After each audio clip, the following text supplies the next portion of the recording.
This is Newsline Live, and we're broadcasting, as we almost always do, from the Newsfirst studios in Dawson Street in Colombo.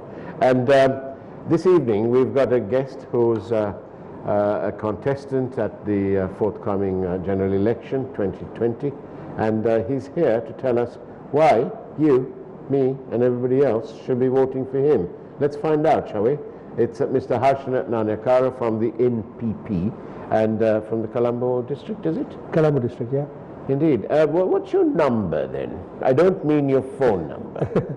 I don't think we have a bit of a common understanding. We do promote our preference number in the election in our Facebook and our material. Right. But only I got the opportunity of coming here. Right. So I don't want to be unfair by colleagues to use that opportunity. Oh, what a gallant gentleman. You're almost as good as Vasudeva Nanyakara, who happens to be your uncle, is he? Yeah. He's avoided coming on the program for some reason. We must find out why.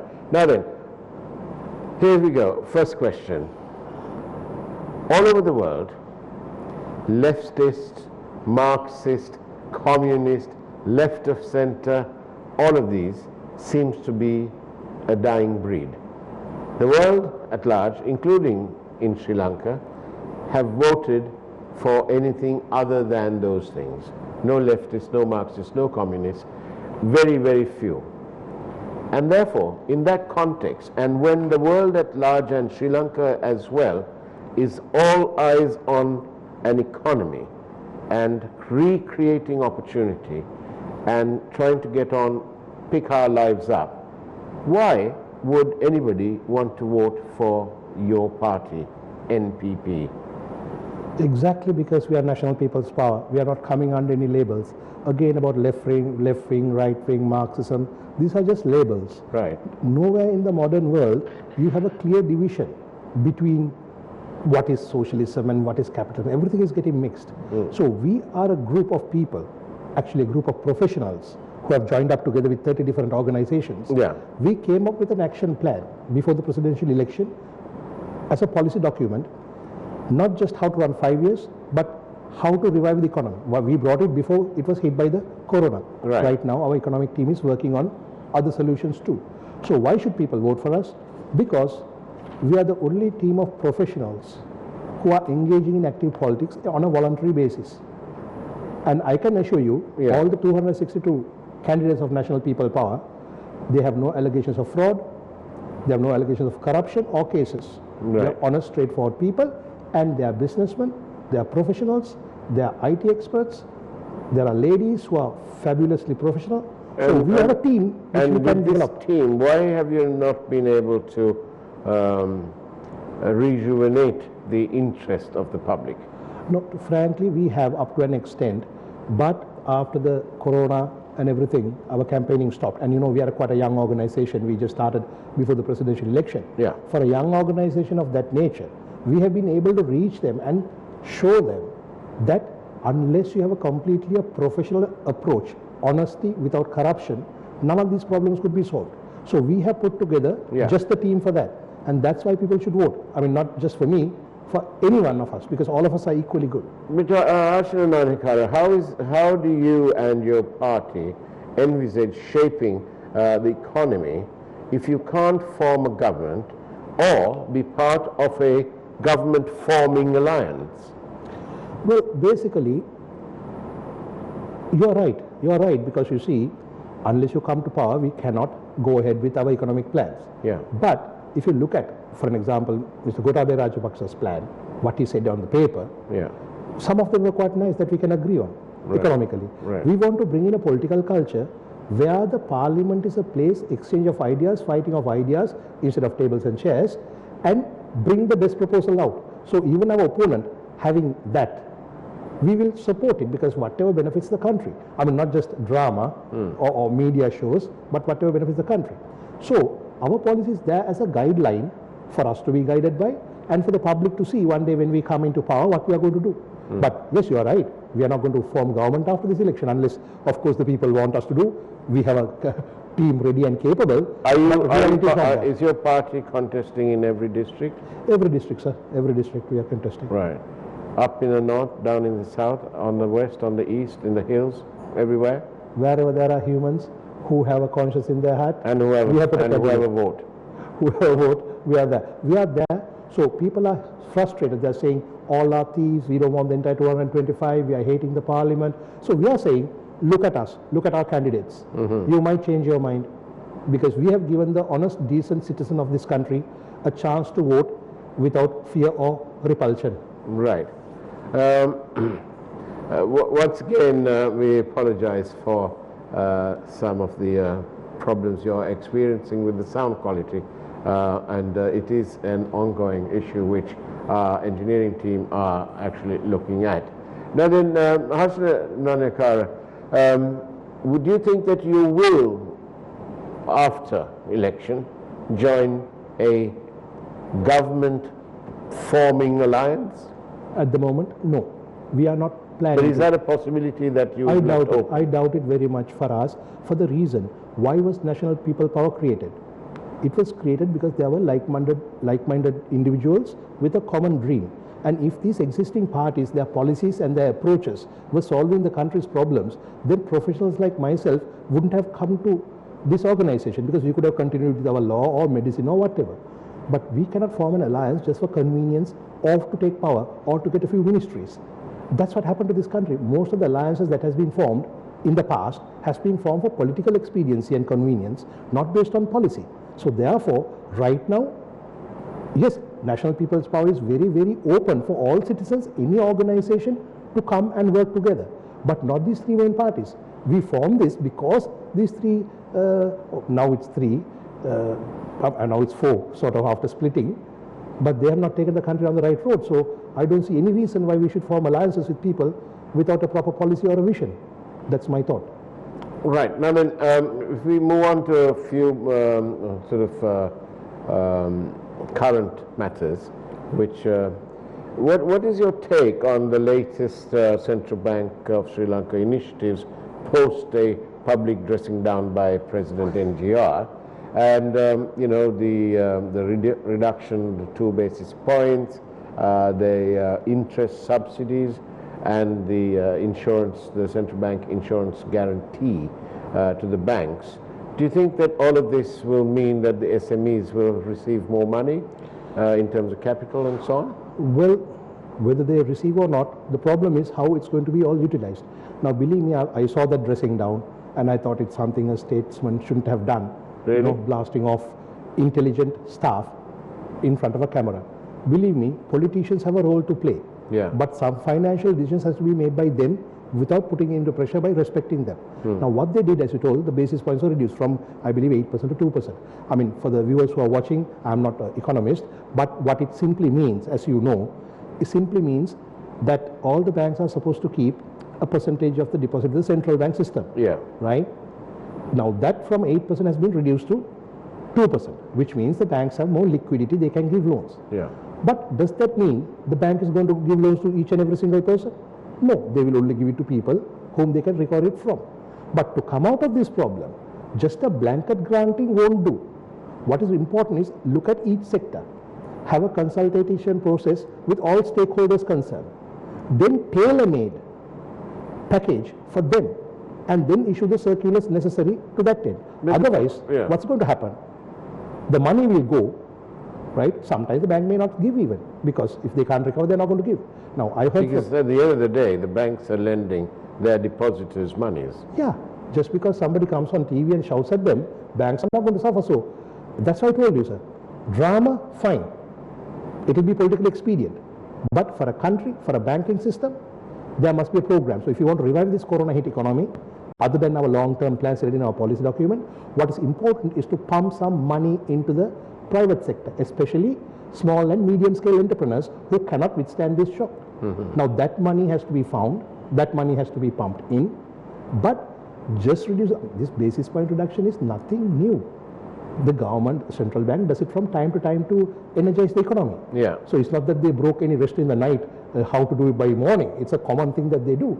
But again, whether this will reach and revive the economy is a serious problem, because there's no detailed program to implement these media shows. That's the problem. I see. I mean, for example, we have people who are in the tourism sector, in the hospitality industry, and they were telling me that they received a moratorium in March, just as this thing broke, and it's due for paying. It comes alive again in September, but his first guests will arrive in the country only after the 15th of August. They were due to come on the 1st, but now that the the opening is postponed. And so obviously, quite legitimately, his bankers say, listen chum, you haven't put any money in the account for so long, and how are you going to pay it back? Your guests are only supposedly coming in September.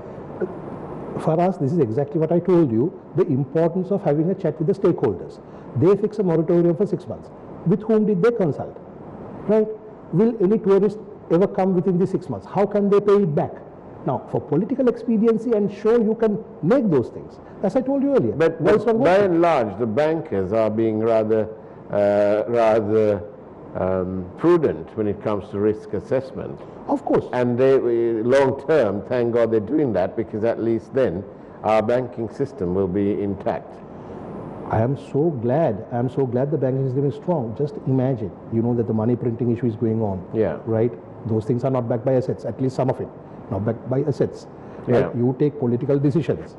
I say the economy is in crisis. So therefore, please consult all stakeholders and experts on the issue. Yeah. You cannot just run being a politician. That's why the professionals are there to run a country. Right. So therefore, if for some reason for us, just imagine, if people have a run on the bank due to some fear of some inflation or some other issue, people will run to all banks. If the banking sector collapses, what's going to happen?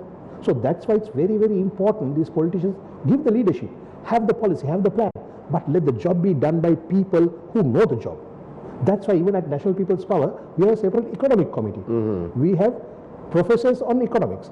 We don't talk without studying it first. So I invite the president to do the same, you know, because this is our country. We all have to live in this thing. So, I mean, president should be a little more, get more involved with other people who are experts. I mean, can keep the cameras at home while all the policy discussions are being made. So this is the problem. This is the problem. Right. But the SMEs are in deep trouble. Manufacturers are also in deep trouble, and we need to get them going.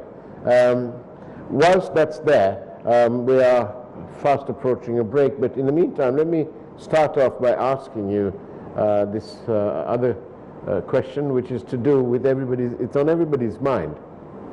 In fact, it is the talk of the town. It has been for several days. It's also better known as the Corona factor. What's happening there? What, as a legal man, what do you think? What does citizen Nanyakara legal man say? Well, it's quite simple. All of us know there was a war. Yeah. The fact that Karna was responsible not only in Kilnochi and everywhere, but even in Arantalaba, wherever. It was a terrorist organization.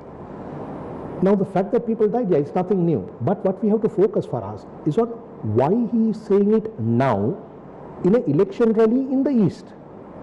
Why? Because for them, he wants to come up as, I'm so strong, I killed so many people, so therefore you should vote me in. He's using this as a way to gather votes in the East. And as you know, although he's contesting from a separate symbol, he's part of Mahinda Rajapaksa's team who will join. He says that in the thing also. And in the South, you know there are some candidates, some army and everybody, why they are being put forward here? To show we killed the LTT, we won the war, so they vote for us. So we have one party, right, with two faces, collecting votes from two different sides with this story. Right. So why we are really looking down on this is in a civilized and a decent society, this is not the way to get votes. So that's the thing I want the public to focus on, as to why he's saying this. Now, several viewers are sending us these messages saying that the JVP is a lost cause, and so on, and that people are beginning to consider the JVP as the laughing stock. Well, we'll discuss that on the other side of the break, shall we, Harshad Nanyakara? And that's the break coming up with you from NEWSLINE Live. Don't move away. After all, this is NEWSLINE Live.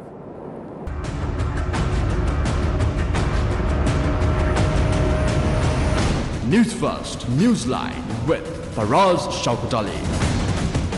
And welcome back to Newsline Live. We're in conversation with a very important person from the NPP, Mr. Harsh Nanekara. Now then, we were talking about the Karuna affair. Surely, as a legal man, you'll appreciate the role of a crown witness, so to speak. And after all, if not for the fact that the Eastern commander of the LTTE, had he not crossed over, using that story is part of folklore now, how he came out. Yeah. Some of the details are still not clear. But if he didn't do that, and if Ranil Wickremesinghe actually hadn't helped him, it is entirely possible that the trajectory would be rather different. Now then, is he a de facto crown witness? And then how can we Who is the Ibn Karuna? Yes. How can we be prosecuting him? Well, frankly, what he has made is actually a confession, if you really look at it from a strict legal sense, admitting liability of killing people. Yeah. Now remember, there have been wars in many countries, but at the cessation of hostilities, Yeah. not everybody gets prosecuted. Yeah. But there's a process of investigation and finding of guilt and blame, and not necessarily they are sent to prison, but they're sent to rehabilitation and various other things. And then the matter comes to an end, because you can't keep a charge hanging over a man's head. Yeah. So that's not an issue. But in Karuna's case, he was never charged or rehabilitated or given any form of a process. He simply crossed over to the government side. But he clearly gave them enough sensitive information, enabling them to enhance their chances of victory. True, I agree with you. So he has been a friend of the Sri Lankan army, at least from some point. Yeah. But what would have been ideal? Now, right now I know the CID is recording statements. I believe most of these things will be over as soon as the elections are over. I think they're just trying to, the government knows that it was something going out of hand, so they're showing something. What I'm trying to say is this: a criminal offense in this country can be prosecuted up to 20 years. Right. It has a prescription, 20 or 25 years. So there's no point doing it now. They can wait till after the elections. After the elections, now their worry is not that whether Karuna will be prosecuted or not, but this story has damaged their voter base in the south. That's what they are worried about. So all this recording of statements from CID, just typical drama to keep people happy till the voting date. Thereafter, I'm sure they'll drop it. Yeah. But even if they don't, I would have preferred very much. I know he helped the government. I'm not saying he should be hanged, but we should have followed some process of bringing that life of his to a conclusion before he became the deputy chairman of the SLFP and Right. supporting Mahinda. That would have been good. Now, nobody talks about KP. What happened to all the assets and everything apparently taken? Where's KP now? Where's the process? But still, the poor Tamil people who Yeah. gave $500 or something to the LTT, Yeah. who poor people of the north, they're languishing in remand. See, Kotabe did say one law, one country, but you can surely see one law for the rich and another for the powerful. So, And another law, perhaps, for those people involved in politics.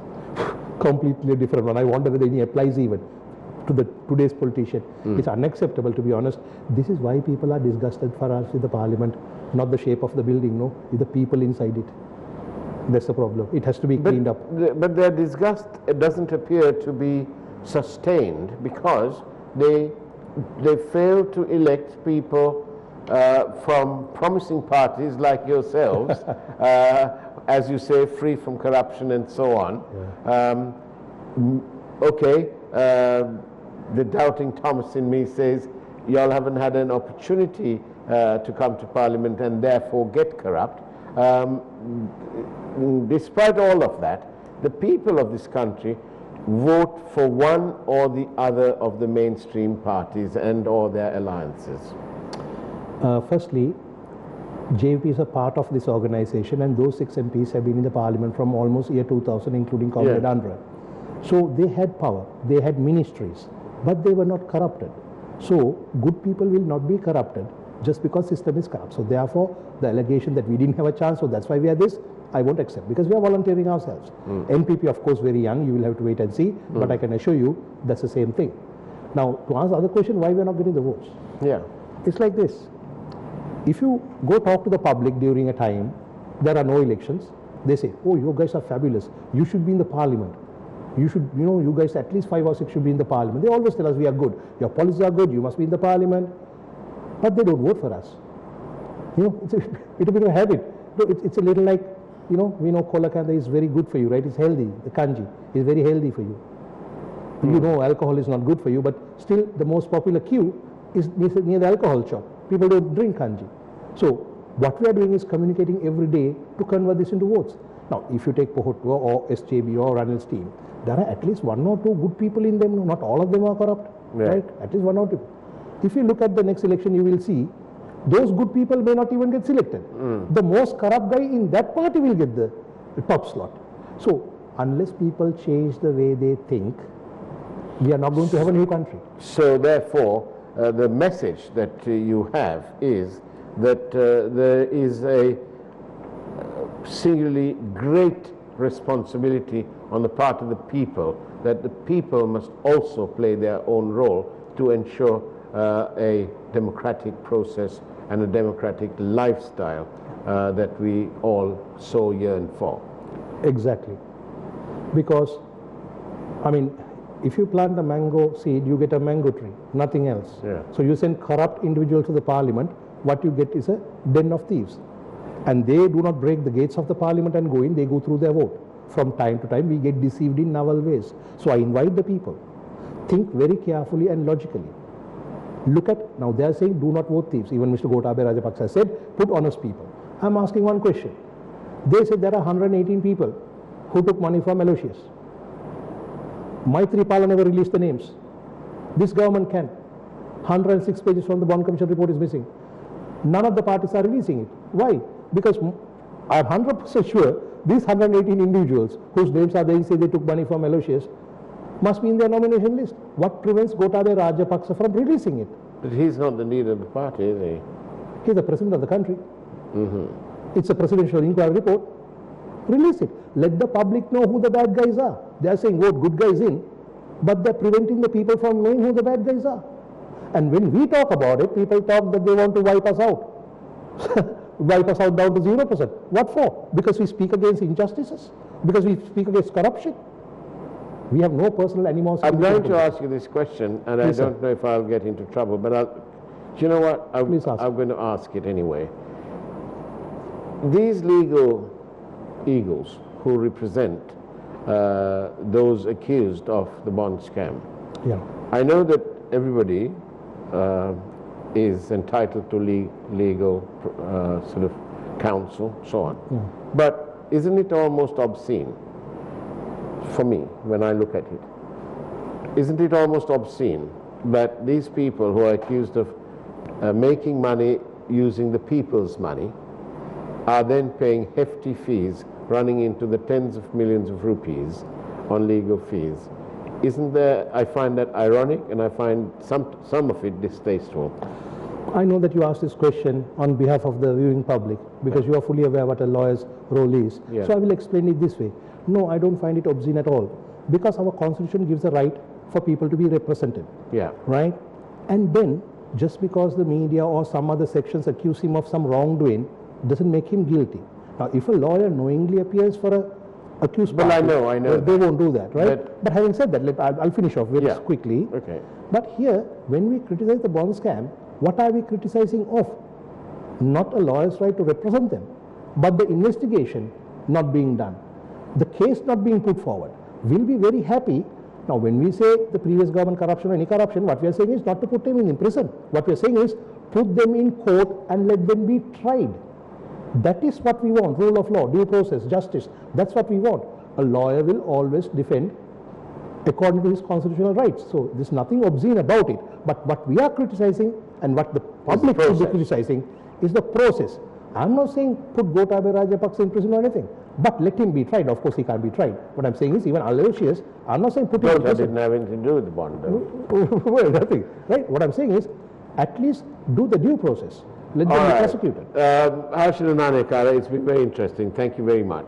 We're challenged for time, but do come by again on our programs. It was a pleasure being in your program, Faraz. It's been our pleasure entirely having you here. And that's the way it was on Newsline Live. Thank you for watching. Take care. Great evening ahead of you. And of course, God bless.